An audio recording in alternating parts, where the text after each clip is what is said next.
اللہ الرحمن الرحیم. جی حدیث نمبر ہاں جی. انی امراتن کیا ہوتا ہے یار؟ انی امراتن چلیں.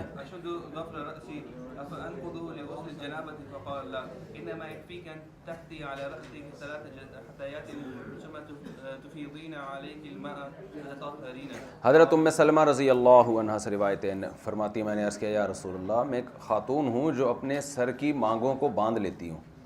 ظفر ظفائر اس کی جمع آتی ہے. تو جو خواتین کے چٹیاں ہوتی ہیں نا، بہت ساری چٹیاں ہوتی تھیں تو ان کو جمع کر کے باندھ لیتی ہوں. بہت ساری چٹیاں بناتی تھیں، پھر ان چٹیاں کو جمع کر کے پیچھے کی طرف ایک جوڑا بنا دیتی ہیں، اس جوڑے کو ظفر کہتے ہیں. تو بال لمبے ہوا کرتے تھے. اب کا تو بال اتنے عورتوں کے ہوتے ہی نہیں ہیں کہ وہ اتنی چٹیاں بنیں، ایک ہی چٹیا بن جائے بڑی فخر کی بات. تو وہ بہت ساری چٹیاؤں کے باندھ کے پھر وہ جوڑا بنتا تھا اس کا. تو یا رسول اللہ میں غسل میں کیا، صفائی پلٹ گیا، تو غسل جنابت میں کیا میں اس کو کھولوں؟ تو آپ نے فرمایا نہیں، تمہیں اتنا کافی ہے کہ اپنے سر پر 3 مٹھی پانی ڈالو، سر کی جڑوں میں یعنی. ثم تفیضین علیک الماء، پھر اپنے اوپر پانی بہاؤ اور طہارت حاصل کر لو. تو مسئلہ یہی ہے کہ عورت کے اگر سر پہ جوڑا بندھا ہوا ہو تو اس کے لیے اس کو کھولنا لازم نہیں ہے. اس صورت میں سر کی جڑوں میں پانی پہنچا دینا کافی ہے، سارے بالوں کو بھگونا ضروری نہیں ہے. سمجھتے ہو؟ اور مرد نے اگر جوڑا باندھا ہوا، بہت بڑے بال رکھے ہوئے ہوں، جوڑا باندھا ہوا ہو، تو مرد کے لیے کھولنا لازم ہے. یہ عورت کو سہولت دی گئی ہے کیونکہ بہت مشکل ہوتی تھی ان کو کھولنے میں، پھر دوبارہ سے وہ باندھنا شروع کریں اور بہت ٹائم لگتا تھا. چلو کیا ہو رہا ہے؟ مرد کے اتنے بڑے بال ہوتے نہیں عام طور پہ، پھر اس کے لیے جوڑا کوئی سنت کوئی مستحب عمل نہیں ہے. بال اکثر اتنے چھوٹے ہوتے ہیں، کھلے ہی ہوتے ہیں. ضرورت ہے نا، عورت کو ضرورت ہے، بڑے بال تو عورت کی زینت ہے نا.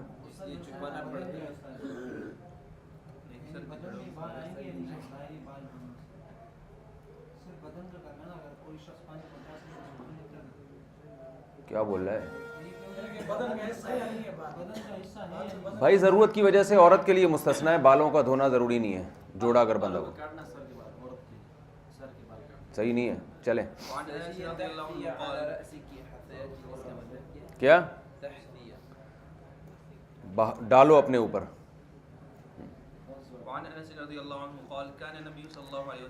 کیا سوال سمجھ میں نہیں ہے مجھے، کیا کہنا چاہیے؟ بدن میں شامل ہیں، دھونے میں واجب ہیں، لیکن عورت کے سر کے بالوں کو مستثنا کیا ہے بشرطے کہ جوڑا بندھا ہوا ہو. اگر بال کھلے ہوئے ہیں پھر وہ بھی مستثنا نہیں ہے، سارے بال بھگونا ضروری ہے. چلیں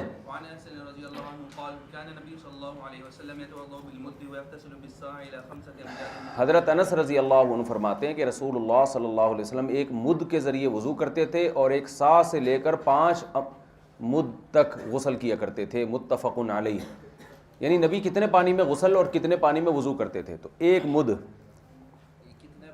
مد کتنا بنتا ہے؟ ایک مد ہوتا ہے 2 رطل کے برابر، اور 8 رطل کا بنتا ہے 1 سا. سمجھتے ہو؟ 4 مد کا بنتا ہے، پہلے مد سمجھ لو، یعنی مد جو ہے نا یہ ڈبل ہوتا ہے رطل کا. 2 رطل بن کے کتنے بنتے ہیں؟ 1 مد، اور 4 مد بنتا ہے 1 سا. سمجھتے ہو نا؟ سا کتنا بنتا ہے اس میں اختلاف ہے، جو راجح ہے نا، یہ اختلاف اس لیے کہ مختلف جگہوں پر سا کی مقدار مختلف تھی. تو امام حنیفہ امام محمد رحمہ اللہ تعالیٰ کے نزدیک سا کی مقدار، جو جمہور کا قول ہے نا، یعنی ان کے نزدیک میں جو مقدار ہے وہ ہے 4 مد. سا کی مقدار کتنی ہے؟ 4 مد. اور آج جو فتویٰ دیا جاتا ہے سا کی مقدار میں، وہ 2.25 کلو گندم، سوری 2.25 کو 2 سے ضرب دو، کتنا جواب آئے گا؟ 3.5 کلو گندم. یہی والا کلو ہے، 2.5 جو فتویٰ ہے نا اسی پر ہے. 3.5 کلو گندم. اور مفتی رشید احمد صاحب رحمہ اللہ تعالیٰ اس میں بڑے ماہر تھے، یہ جو شرعی مقدار ہے نا جو نبی صلی اللہ علیہ وسلم کے دور میں. تو حضرت تو یوں سمجھیں کہ جب آپ ایسا الفتاویٰ پڑھتے ہیں تو آپ کو پتہ چلے گا حضرت نے اس میں بڑی تحقیقات کی ہیں. تو حضرت کی رائے یہ تھی کہ 4.5 کلو گندم, سمجھتے ہو, تبھی صدقہ فطر میں نصف صاع گندم دی جاتی ہے نا بھائی. ہم صدقہ فطر میں جو مقدار ہے حدیث میں وہ نصف صاع, آدھا صاع گندم دی جائے گی, سمجھتے ہو.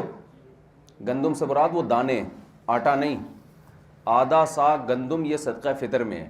تو آدھی صاع مفتی رشید احمد صاحب رحمہ اللہ کی تحقیق کے مطابق ہے 2.25 کلو گندم, اور دارالعلوم کرنگی اور دیگر جو ہمارے قدیم اکابر گزرے ہیں ان کی تحقیق کے مطابق 2.25 کلو گندم, سمجھتے ہو. تو ہمارا جامع رشید کا فتویٰ 2.25 کلو پر ہے, اور پبلک میں جو مشہور قول ہے وہ وہی ہے جو دارالعلوم کرنگی کا قول ہے. تو حضرت کے بڑے مضبوط دلائل ہیں, آپ کبھی موقع ملے تو اصل فتاویٰ پڑھ لیے گا. بہرحال عوام تو کسی بھی مفتی کی بات کو لے لے تو 2.25 پر بھی لوگ قسم کا کفارہ یا صدقہ فطر دے رہے ہوتے ہیں, اور ہم احتیاط کرتے ہیں 2.25 کلو پہ دیتے ہیں. تو اگر ہم 2.25 کلو کو لے لیں تو 4.5 کلو گندم 1 صاع بن جائے گی. یعنی وہ برتن جس میں 4.5 کلو گندم آ جائے وہ نبی صلی اللہ علیہ وسلم کے دور کا 1 صاع کا برتن تھا, سمجھتے ہو. اس برتن میں, اور وہ 4 مد کے برابر ہوتا ہے. تو حضرت انس فرماتے ہیں کہ 1 صاع الی 5 امداد, 1 صاع یا 1.25 صاع, بھائی 5 مد کا مطلب 1 صاع اور اس میں 1 مد اور ملا لیں تو 1.25 صاع. تو اتنے بڑے برتن میں آپ صلی اللہ علیہ وسلم کا غسل ہو جاتا تھا. یہ بہت چھوٹا سا بنتا ہے, آپ تجربہ کر کے دیکھ لیں. کسی دن گندم لے جا کے نا, یہ جو دانے ہوتے ہیں گندم کے یہ آپ تولیں, ٹھیک ہے کچھ فرق ہمارے زمانے کی گندم میں اس زمانے کی گندم میں 1400 سال گزر گیا, کچھ نہ کچھ فرق آئے گا, اور لیکن زیادہ فرق نہیں ہے. اس میں بھی گندم ایسے ہی ہوتی تھی, آج بھی ایسے ہی ہوتی ہے. تو اس سے آپ کو اندازہ ہو جائے گا کہ پہلے غسل کتنا آرام سے ہو جایا کرتا تھا. اگر کوئی ایسا کر سکتا ہے نا کہ 4.5 کلو گندم کا کوئی برتن جس میں آ جائے, ذرا لے آئے ناپ, تو ہمیں بھی پورا اندازہ ہو جائے گا بھائی یہ وہ برتن ہے. یعنی دیکھ لیں گے ہم کہ اتنے بڑے برتن میں نبی صلی اللہ علیہ وسلم کا غسل ہو جایا کرتا تھا. بھائی حضرت مفتی رشید احمد صاحب کی رائے کے مطابق بات کر رہا ہوں, ان کی رائے کے مطابق 4.25 گندم تو 4.5 کلو, ہاں گندم 4.5 کلو جس میں آ جائے, ٹھیک ہے نا. اور برتن وہ جس میں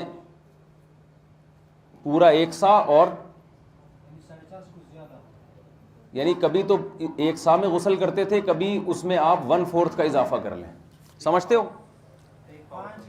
ہاں 1 پاؤ کا اضافہ کر لیں اس میں, یعنی 4.5 کا 1/4, 4.5 کو 4 سے ڈیوائڈ دے, جو جواب آئے وہ جتنی گندم اس میں آ جائے. تو اتنا بڑا برتن یہ زیادہ سے زیادہ ہوتا تھا رسول اللہ صلی اللہ علیہ وسلم کا. استاد صاحب وہ برتن بھی لے کر آئے ہیں مدینہ سے نا, اس کا وہ مدینہ منورہ میں وہاں پر وہ برتن جو نبی صلی اللہ علیہ وسلم جتنا برتن استعمال کیا کرتے تھے نا, اس کے مشابہ برتن کی سند, پوری سند کے ساتھ, کہ یہ ہمیں کہاں سے ملا ہے, پوری سند کے ساتھ وہ مدینہ منورہ میں موجود ہے. وہ برتن اسی پہ برتن پہ سند لکھی ہوئی ہے پوری صحابی سے لے کے نبی صلی اللہ علیہ وسلم تک. وہ بہت چھوٹا برتن ہے, میں نے خود دیکھا ہے وہ. تو اس جیسی کاپیاں بنا کے وہاں جو سعودی حکومت ہے انہوں نے رکھی ہوئی ہیں, تو کوئی بڑے مہمان ہوتے ہیں تو ان کو وہ کاپی دے دیتے ہیں اس برتن کی, اسی سند کے ساتھ وہ سند لکھی ہوئی ہوتی ہے. استاد صاحب کے پاس وہ برتن موجود ہے. چلیں اب اس پہ آدمی حیران ہوتا ہے یار اتنے چھوٹے برتن سے غسل کیسے ہوتا تھا. تو اس کا طریقہ یہ ہے کہ بغیر مگے کے جب آپ چلو سے غسل کریں گے تو ہو جاتا ہے. جیسے ہم وضو کرتے ہیں نا, چلو سے وضو کرو تو 1 گلاس پانی استعمال ہوتا ہے اس میں,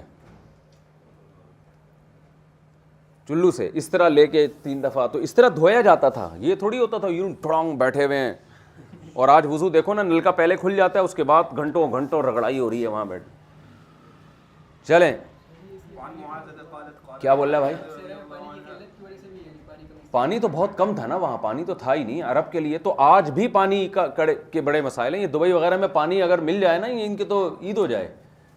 ابھی بھی وہ لوگ سمندر کے پانی کو, اتنا مہنگا پروسیس ہے, وہ بھاپ بنا کے اسٹیم بنا کے پھر اس میں سے نمک نکال کے, بہت مہنگا پروسیس ہے یہ. جو دبئی میں آپ پانی پی رہے ہو یہ بہت مشکل سے ملتا ہے.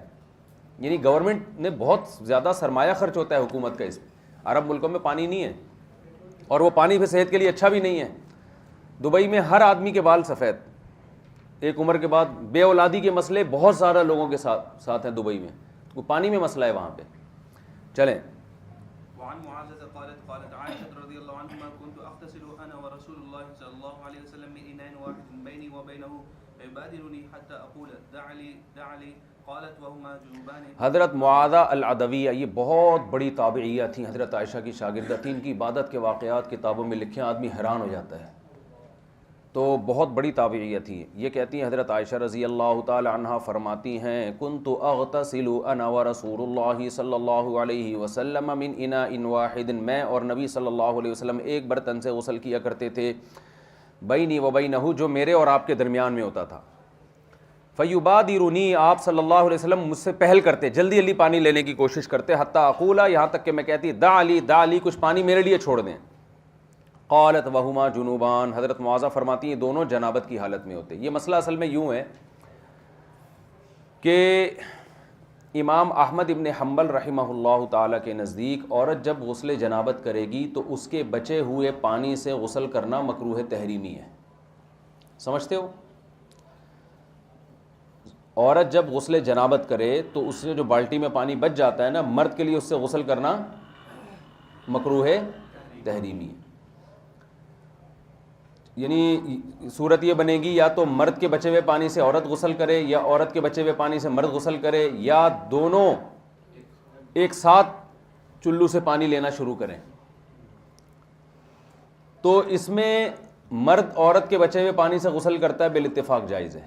دونوں ایک ساتھ چلو لیں، دونوں ایک ساتھ چلو لے کے غسل کرنا شروع کریں تو بھی بالاتفاق جائز ہے۔ اور جمہور کے نزدیک تو ساری صورتیں جائز ہیں نا، لیکن امام احمد بن حنبل رحمہ اللہ کے نزدیک صرف ایک صورت کہ عورت اگر پہلے غسل کر لیتی ہے اور پانی بچ جاتا ہے تو اس پانی سے پھر مرد کے لیے غسل کرنا یہ جائز نہیں ہے۔ اس پر آگے حدیث بھی آ رہی ہے، آخر میں آئے گی حدیث کہ نبی صلی اللہ علیہ وسلم نے فضل طہور مرأہ سے منع کیا ہے۔ ابھی پوری بات تو کمپلیٹ ہونے دو، فتویٰ کس پر ہے؟ پورے اقوال سامنے آئیں گے تو پھر فتویٰ سامنے آئے گا نا۔ دوسرے فتویٰ کس پر ہے؟ جب حنفیہ کا مذہب ہی یہی ہے تو فتویٰ کیا مطلب؟ بہت زیادہ لگ رہا ہے آج سبق میں آپ بیدار ہیں۔ یہ سوال اس وقت پوچھا جاتا ہے جب حنفیہ میں اختلاف ہو، نہیں، حنفیہ میں اختلاف ہو، ابو یوسف کا یہ قول ہے، امام حنیفہ کا یہ قول ہے، پھر آگے پوچھے وہ فتویٰ کس پر ہے؟ میں نے تو کہا حنفیہ کا یہ قول ہے کہ بالکل جائز ہے۔ بہت ایک دم لگ رہا ہے اس کی آنکھ کھلی، کسی نے نیمبو چٹایا اس کو کہ سبق ہو رہا ہے۔ فتویٰ کس پر ہے؟ ایسے بیٹھے بیٹھے نہ سر نہ پیر۔ اچھا کیا ہو گیا؟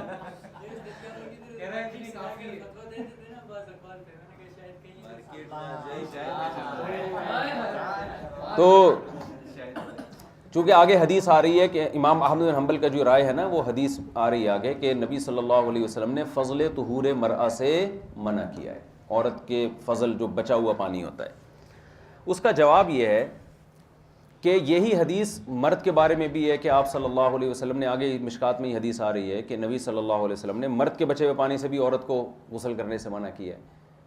تو یا تو یہ، اور اہم بات یہ ہے کہ جب دونوں، یہ جو بخاری مسلم کی حدیث ہے، امی عائشہ رضی اللہ تعالی عنہا فرماتی ہیں کہ میں اور نبی ایک ساتھ غسل کرتے تھے، اصل میں یہی بتانے کے لیے، کیونکہ لوگ سوال پوچھتے تھے کہ ہم تک نبی کی حدیث پہنچی ہے کہ آپ صلی اللہ علیہ وسلم نے عورت کے بچے ہوئے پانی سے غسل سے منع کیا ہے، تو امی عائشہ یہ بتانے کے لیے کہ بھئی ایک تو ہم کرتے رہے ہیں، ہم اکٹھے غسل کرتے رہے ہیں، تو ظاہر ہے کبھی پہلے مرد ہاتھ ڈال کے پانی استعمال کرتا ہے، کبھی عورت کرتی ہے، تو یہ تو یعنی مرد کا بچا ہوا پانی عورت استعمال کر رہی ہے، عورت کا بچا ہوا پانی مرد استعمال کر رہا ہے۔ تو حضرت عائشہ کا مقصد ہی ان لوگوں پہ رد تھا کہ یہ جائز ہے، اس میں کوئی حرج نہیں ہے۔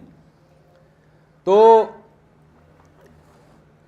یعنی یہ جب دونوں اکٹھے استعمال کریں گے، ایسا ہوتا نہیں نا۔ فیبادرونی فرماتی ہیں نبی پہل کر لیا کرتے تھے، تو دونوں اکٹھے تھوڑی استعمال کر رہے ہیں۔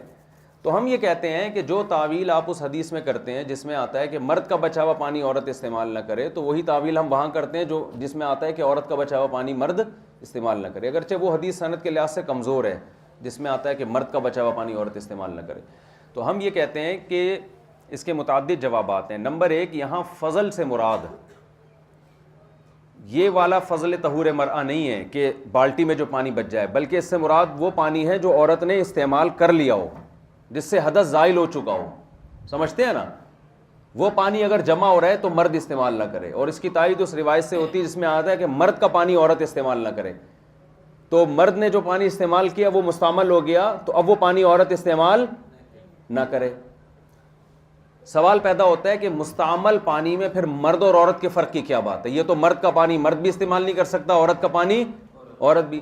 تو بات یہ کہ غسل جنابت اکثر میاں بیوی ہی کرتے ہیں، دو مرد نہیں کر رہے ہوتے، دو عورتیں نہیں کر رہی ہوتی، سمجھتے ہو نا؟ تو اس لیے بتایا ہے کہ مرد سے مراد ہے شوہر، اور شوہر کا بچا ہوا پانی بیوی استعمال نہ کرے، بیوی کا بچا ہوا پانی شوہر استعمال نہ کرے. تو یہاں بچا ہوا سے وہ بچا ہوا مراد نہیں ہے، بلکہ استعمال شدہ پانی مراد ہے. کہ پانی پہلے زمانے میں کم ہوا کرتا تھا، میاں صاحب نے غسل کر کے وہی پانی برتن میں اکٹھا کر لیا، اب اسی سے بیگم بھی نہا رہی ہے، یا وہ پانی عورت نے اکٹھا کر لیا کسی جگہ پہ، جیسے نہا رہے ہیں نا، نیچے ٹب ہے اس میں وہی پانی مرد بھی استعمال کر رہا ہے. تو یا تو اس سے یہ مراد ہے، تعویل اس لیے ہوتی ہے کہ اس کے زیادہ قوی حدیثیں اس کے مقابلے میں ہوتی ہیں. دوسری بات یہ کہ یا پھر یہ استحباب پر محمول ہے کہ خواتین میں اکثر بے احتیاطی ہوتی ہے، وہ جب غسل کرتی ہیں تو بہت دفعہ ایسا ہوتا ہے کہ وہ طہارت کا خیال نہیں رکھ رہی ہوتی، وہی ناپاک چھینٹیں اس میں بار بار گر رہی ہیں. تو اس بے احتیاطی سے بچانے کے لیے عین ممکن ہے نبی صلی اللہ علیہ وسلم نے یہ حکم دیا ہو کہ مرد عورت کا بچا ہوا پانی استعمال نہ کرے. سمجھتے ہو؟ ورنہ جمہور کے نزدیک یہ بہرحال جائز ہے. تو یہ دو تعویلات کی گئی ہیں، یا تو یہ نہیں سے استحبابی مراد ہے، اور یہ پھر اس عورت کے بارے میں ہوگا جو محتاط نہ ہو. امی عائشہ رضی اللہ تعالیٰ عنہ تو بڑی فقیہ تھیں، ان کے بارے میں نہیں ہے. پھر چلیں الفصل الثاني 4.1 عن عائشة رضي الله عنها قالت سئل رسول الله صلى الله عليه وسلم عن الرجل يجد البلل ولا يذكر احتلاما قال يغتسل، وعن الرجل الذي يرى أنه قد احتلم ولا يجد بللا. قالت سليم هل على المرأة ترى ذلك غسل؟ قال نعم ان النساء شقائق الرجال. حضرت عائشہ رضی اللہ تعالیٰ عنہ فرماتی ہیں نبی صلی اللہ علیہ وسلم سے اس شخص کے بارے میں پوچھا گیا جو تری محسوس کرتا ہے، یعنی جب صبح سو کے اٹھتا ہے تو اپنے لباس پہ اس کو تری نظر آتی ہے، گندگی نظر آتی ہے، لیکن اس کو احتلام یاد نہیں ہے، اس کو خواب یاد نہیں ہے. تو نبی صلی اللہ علیہ وسلم نے فرمایا اس پر وہ غسل کرے گا، اس پر غسل لازم ہے. اس شخص کے بارے میں پوچھا کہ اس کو خواب آیا، خواب میں اس کو محسوس ہوا کہ احتلام ہوا ہے، ولا یجد بللا، لیکن جب صبح اٹھ کے دیکھا تو لباس پر کوئی نشان نہیں ہے، تو آپ نے فرمایا لا غسل علیہ، اس پر غسل نہیں ہے. یہی فقہا کا مذہب ہے. اگر آپ کو خواب میں احتلام ہوا لیکن جب آپ اٹھے تو کوئی نشان نہیں ہے، تو اس کا مطلب وہ آپ کو دھوکہ ہوا تھا خواب میں.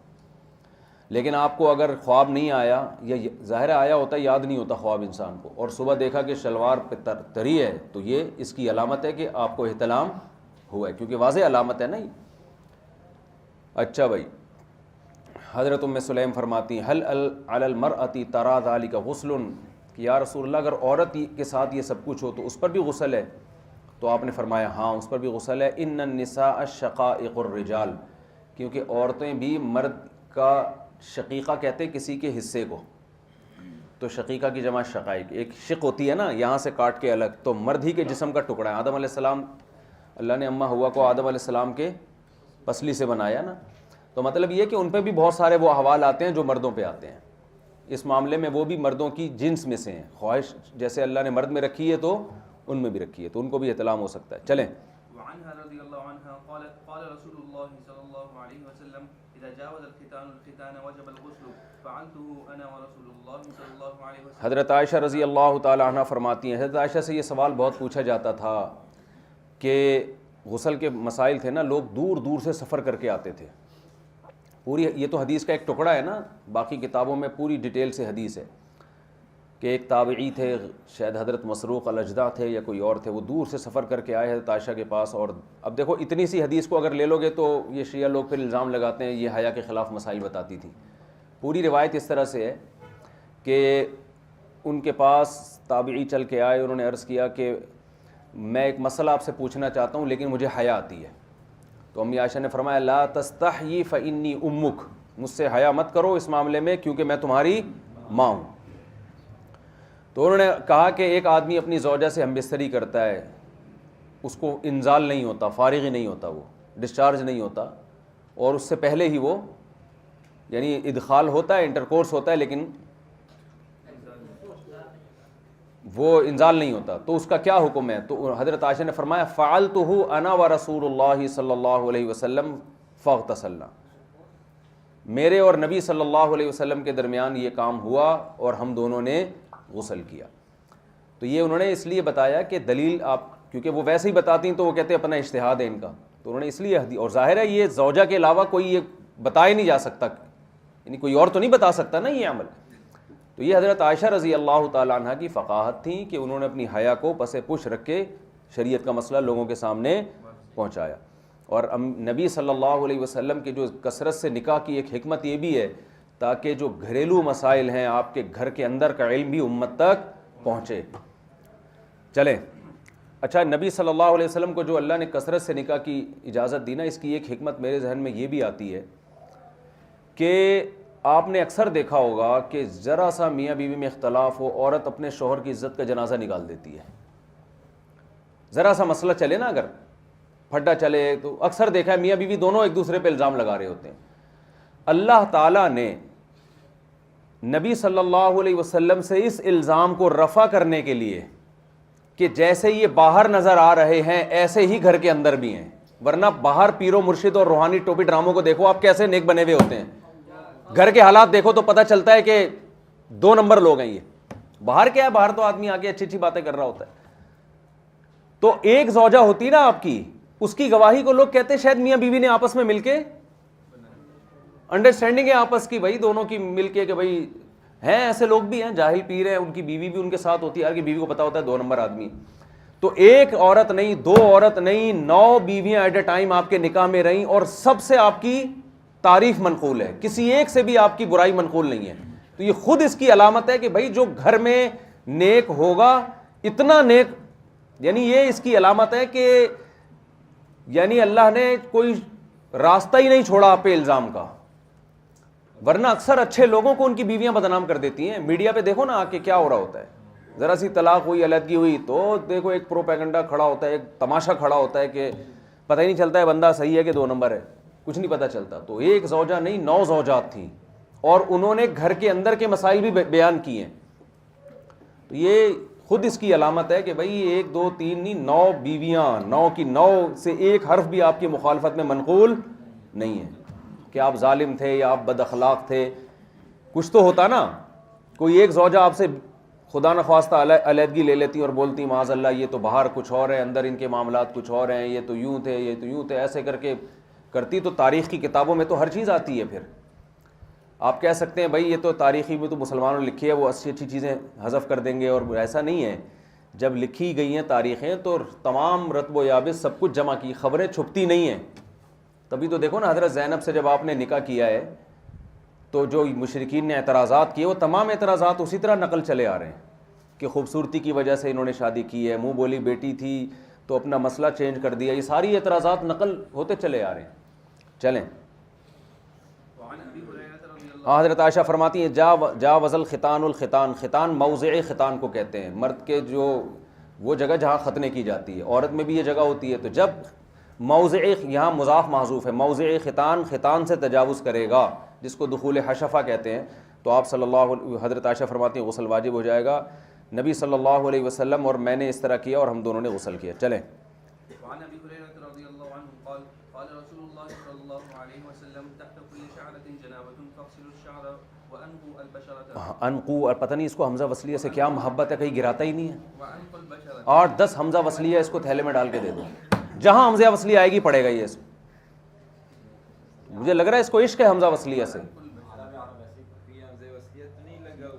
حضرت ابو ہریرہ رضی اللہ عنہ سے روایت ہے کہ رسول اللہ صلی اللہ علیہ وسلم نے فرمایا ہر بال کے نیچے جنابت ہے۔ جب انسان پر غسل فرض ہوتا ہے تو جنابت کے اثرات بالوں کی جڑوں تک پہنچتے ہیں، لہذا بالوں کو دھو اور اپنی جو جلد ہے اس کو صاف کرو، یعنی جلد تک پانی پہنچاؤ، ایسے پانی نہیں بہا کے نکل آیا کرو، تبھی رگڑنا ہے۔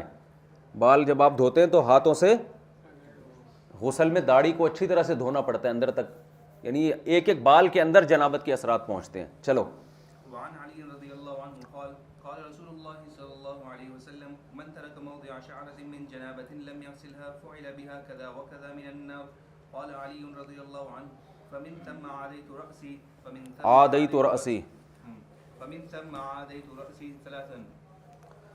حضرت علی رضی اللہ عنہ سے روایت ہے رسول اللہ صلی اللہ علیہ وسلم نے فرمایا جس نے جنابت میں ایک بال کی جگہ بھی چھوڑ دی اور اس کو نہیں دھویا تو اس کے ساتھ جہنم کی آگ میں ایسا ایسا کیا جائے گا، یعنی اس کو عذاب دیا جائے گا. حضرت علی فرماتے ہیں اسی وجہ سے مجھے اپنے سر سے دشمنی ہو گئی، اسی وجہ سے مجھے اپنے سر سے دشمنی ہو گئی، اسی وجہ سے مجھے اپنے سر سے دشمنی ہو گئی. 3 دفعہ اپنے الفاظ دہرائے. سر سے دشمنی کا مطلب بال ہی نہیں رکھتے تھے، حلق کروا کے رکھتے تھے تاکہ غسل آرام سے ہو جائے. لیکن یہ حضرت علی کی ذاتی رائے تھی، باقی صحابہ وہ بال رکھتے تھے. کہتے ہیں جب کسی دشمنی ہوتی ہے تو انسان اس کو جڑ سے ختم کرتا ہے نا، تو کہتے ہیں میں نے بالوں سے ایسی دشمنی کہ بس گویا سر سے ہی دشمنی ہو گئی. تو یہ جو مشہور ہے نا حضرت علی کی سنت تھی بال کٹوانا، تو اس وجہ سے صوفی لوگ بھی ٹنڈے پہ ٹنڈے گھوم رہے ہوتے ہیں. تو یہ غلط ہے. حضرت علی کو تو اس وجہ سے کاٹتے تھے بال. اور دوسری روایت میں آتا ہے حضرت علی فرماتے ہیں کنتو رجلا مذاء، کثرت سے مزی آتی تھی تو وہ سمجھتے تھے کہ شاید اس سے بھی غسل فرض ہوتا ہے. تو اس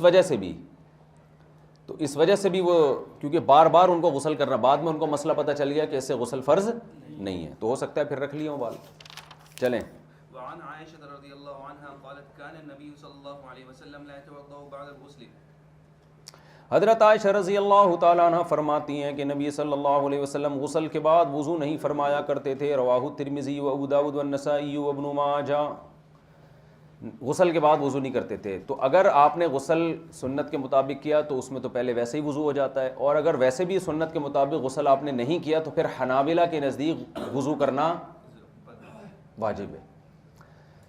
بھائی اگر آپ نے غسل کیا اور اس سے پہلے وضو نہیں کیا تو حنابلہ کے نزدیک آپ پر پھر نماز کے لیے وضو الگ سے واجب ہے، جبکہ حنفیہ کے نزدیک اور جمہور کے نزدیک بے شک آپ نے وضو نہ کیا ہو، لیکن چونکہ جب آپ غسل کر رہے ہیں تو وہ آپ کے وضو والے اعضاء آٹومیٹیکلی دھل جاتے ہیں اس میں، ظاہر اس کے بغیر تو غسل ہوتا نہیں، تو وہ کافی ہے. چلیں. مسا نہیں تو پورا پانی بھیگ گیا سر کا، ابھی بھی مسا کرنا ہے. سال زندگی میں پہلی دفعہ سبق کے دوران کوئی سوال پوچھا ہے انہوں نے. تو جب غسل سے اوپر، مسا سے اوپر کی چیز غسل ہے نا. ٹنڈا ہوا ہے نا، یہ بھی اس کو تکلیف ہوئی ہے. میں نے جو کہہ دیا نا کہ ٹنڈ سنت نہیں ہے، اس پہ اس کو تکلیف ہوئی ہے. کیا؟ ہاں جی ہاں ظاہر ہے، اور کیا. غسل دوبارہ نہیں ہے، پھر وضو دوبارہ. چلیں. وعنها رضی اللہ عنہ قالت كان النبي صلى الله عليه وسلم يغسل رأسه بالختمية وهو جنب يستهزئ بذلك ولا يصب عليه الماء. حضرت عائشہ رضی اللہ تعالیٰ عنہ فرماتی ہیں آپ ختمی ایک جڑی بوٹی ہوا کرتی تھی خوشبودار، اس سے سر دھویا کرتے تھے اور جنابت کی حالت میں. یجتزئ بذلک، اسی کو کافی سمجھا کرتے تھے. ولا يصب عليه الماء، اور اس پر پانی نہیں بہاتے تھے. مطلب یہ ہے کہ پہلے آپ سر دھو لیا کرتے تھے، اس کے بعد وہ ایک بوٹی تھی خوشبودار وہ لگایا کرتے تھے سر کے اوپر، پھر اس پہ دوبارہ پانی نہیں بہاتے تھے اور باقی جسم کو دھو لیا کرتے تھے. تو اس سے پتہ چلتا ہے کہ اگر آپ نے ایک دفعہ سر دھو لیا پھر کوئی اور عمل کر کے باقی جسم کو بعد میں دھو لیا تو بھی غسل ہو جائے گا. اور وہ اس لیے لگائے رکھتے تھے تاکہ اس کے اثرات اچھی طرح سے جذب ہو جائیں. چلیں. وعن يعلى رضي الله عنه قال إن رسول الله صلى الله عليه وسلم رأى رجلا يغتسل بالبراز فصعد المنبر فحمد الله وأثنى عليه ثم قال إن الله حيي ستير يحب الحياء والتستر فإذا اغتسل أحدكم فليستتر.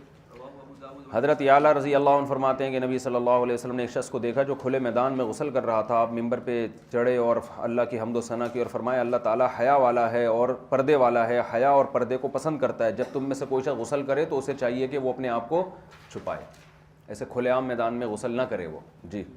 وفي رواية قال إن الله ستير فإذا أراد أحدكم أن يغتسل فلیتوارا بشیء، توارا یا توارا کا معنی بھی چھپنا، اسے چاہیے کہ کسی چیز کی آڑ میں غسل کرے. الفصل الثالث. الفصل الثالث عن بين. کیا ہوا؟ بغیر دروازے والے واش روم کہاں ہیں؟ وہ عجیب سے ہاں مسجدوں میں ہوتے ہیں، چھوٹے دروازے ہوتے ہیں، کوئی نیچے سے جھانکے تو سب. صرف استنجا کے ہوتے ہیں. ابے ایسا نہیں ہوتا کھلے دروازے پہ، کیسی بات ہے، چلو یار. ہاں وہ پیشاب کے لیے ایسے ہوتے ہیں، ان میں دروازے نہیں ہوتے، غلط ہے یار، وہ بھی حیا کے خلاف ہے. اور یہ عجیب نیچے سے دروازے اتنا چھوڑا ہوتا ہے، اصل میں وہ اوپر اس لیے ہوتا ہے کہ نیچے کون پاگل جھانک کے دیکھے گا. نہیں ایسا نہیں ہوتا. چلیں یار، مسجدوں میں نا واش روم وی آئی پی ہونے چاہیے. اول تو مسجدوں کا واش روم سے تعلق ہی نہیں ہے اسلام میں. واش روم تو لوگوں کی ایک بنیادی ضرورت ہے جو حکومت کی ذمہ داری ہے پبلک ٹوائلٹ بنائے، اس کا مسجد سے کوئی تعلق ہی نہیں ہونا چاہیے. مسجد سے تو یہ چیزیں بہت دور ہونی چاہیے. لیکن ہمارے فرمایا کرتے تھے کہ لوگ، مسجد والوں نے معذرت کے ساتھ لوگوں کو ہگانے متانے کا انتظام اپنے ذمہ لے لیا، اس لیے حکومت اس ذمہ داری سے سبکدوش. جن ملکوں میں مسجدیں نہیں ہیں، چائنا میں، یعنی اتنی مسجدیں نہیں ہیں، چائنا، امریکہ، یو کے وغیرہ، ان میں تو ویسے ہی پبلک ٹوائلٹ ہوتے ہیں نا. تو مسجد والے بولے بھائی ہمارا واش روم ہوگا ہی نہیں، جاؤ. امام کا واش روم اس کے گھر میں، مؤذن کا اس کے گھر میں، بس واش روم کا انتظام ہی نہیں، وضو خانے کا انتظام ہے بس. تو پھر حکومت خود ٹوائلٹ بنائے گی، اس کی صفائی کا انتظام کرے گی، گالیاں بھی حکومت کو پڑیں گی، دیکھو کتنا گندا واش روم، اگر حکومت گندا رکھے گی. مسجد والوں نے یہ سارے انتظامات اپنے ذمے لے کے حکومت کو، تو بھائی حکومت اگر نہیں کر رہی تو ہم کیوں کر رہے ہیں؟ لوگ خود احتجاج کریں گے گورنمنٹ کے خلاف. جب وزیر اعظم کو بیچ روڈ پہ قضائے حاجت کا تقاضا ہوگا تو اس کو احساس ہوگا کہ یار یہ عوام کی بھی ضرورت ہے. تو یہ مسجد والوں نے انتظام کر لیا ہے، تو یہ کچھ تو بنتی نہیں ہے اس کی. سوال ہے تبلیغ والے کہاں جائیں گے؟ تبلیغ والوں کے لیے الگ سے بنا دیا جائے، جماعتیں جو آتی ہیں وہ اسی وقت کھلے گا جب تبلیغ والے آئیں گے.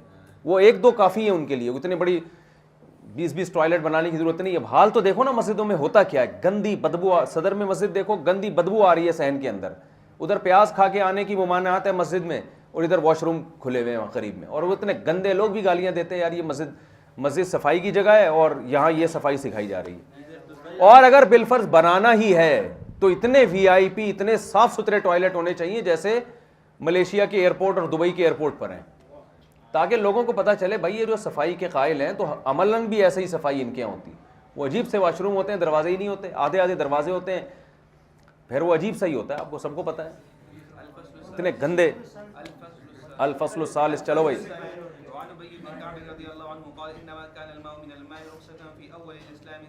حضرت ابی بن کعب فرماتے ہیں جو حدیث میں آتا ہے پانی سے واجب ہوتا ہے، یہ اول اسلام میں رخصت تھی کہ جب تک پانی نہ نکلے گا تو غسل واجب نہیں ہوگا. ثم نہی عنہا، پھر اس سے روک دیا گیا. مطلب یہ ہے کہ اگر کوئی زوجہ سے ہم بستری کرے اور پانی نہ بھی نکلے تو غسل واجب ہوتا ہے. چلیں.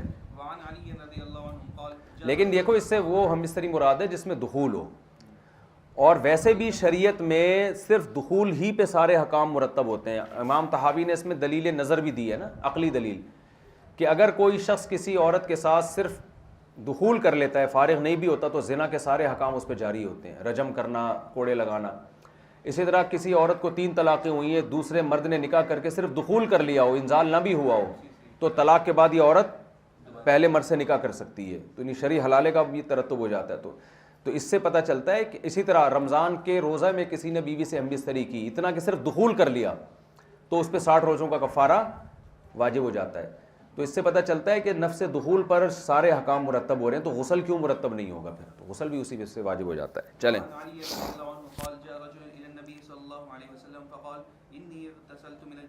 پھر وہی اغتسلت انی اغتسلت.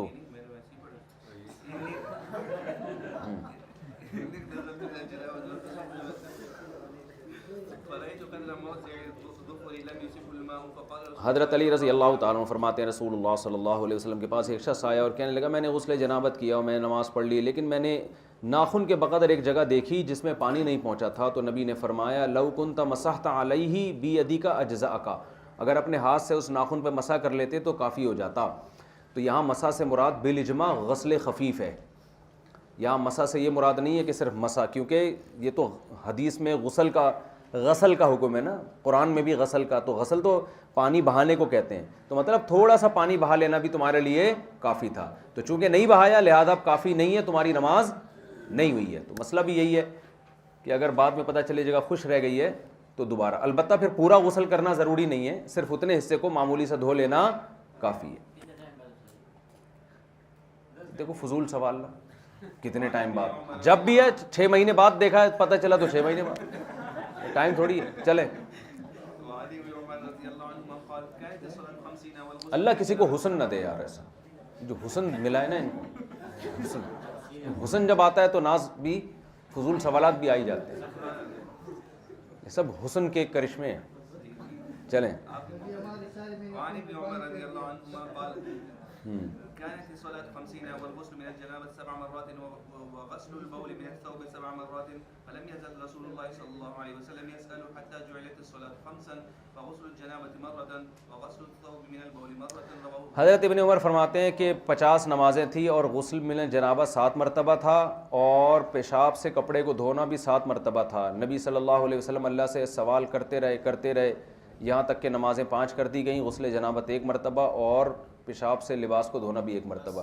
یہ حدیث سند کے لحاظ سے کچھ کلام بھی ہے اس کے اوپر. تو اب اس میں بھی پھر کہ پہلے امتوں میں ایسا تھا لیکن اس امت میں ایسا نہیں ہے، اور یہ بھی ممکن ہے اس امت میں شروع میں ایسا ہو. 50 نمازوں والی حدیث تو صحیح ہے، وہ معراج کی رات جو ہوا وہ الگ حدیث ہے، لیکن یہ حدیث پہ سند پہ کلام ہے. چلیں. مخالطۃ الجنوب وما یباح له الفصل الاول. چلیں.